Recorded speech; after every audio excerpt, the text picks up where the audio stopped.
আমি ভিক্ষা করে ফিরতেছিলাম গ্রামের পথে।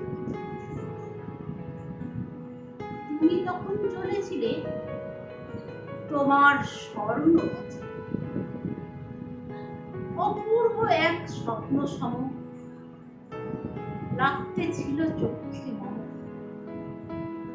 কি বিচিত্র শোভা তোমার, কি বিচিত্র সাজ। আমি মনে ভাবতেছিলেন এ কোন মহারাজ। আজি শুভক্ষণে রাত পোহালো, ভেবেছিলেম তবে আজ আমারে দাঁড়ে দাঁড়ে ফিরতে নাহি হবে।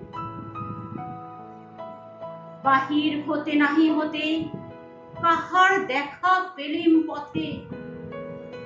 চলিতে রথ ধনধান্য ছড়াবে দুই ধারে।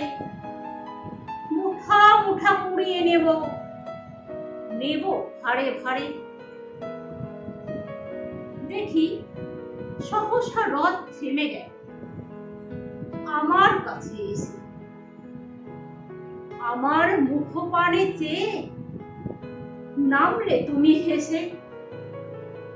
দেখে মুখের প্রসন্নতা জুড়িয়ে গেল সকল ব্যথা।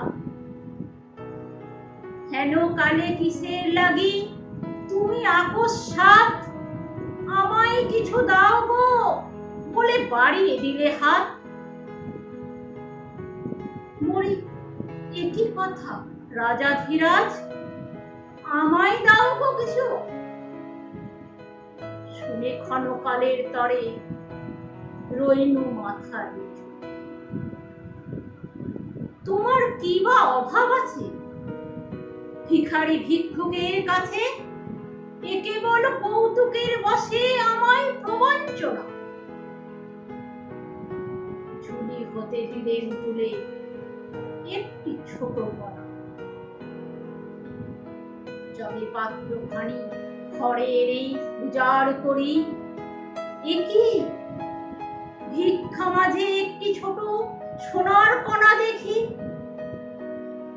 দিলেম যা রাজ ভিখারি রে, স্বর্ণ হয়ে এলো ফিরে। তখন কাঁদি চোখের জলে দুটি নয়ন ভরে।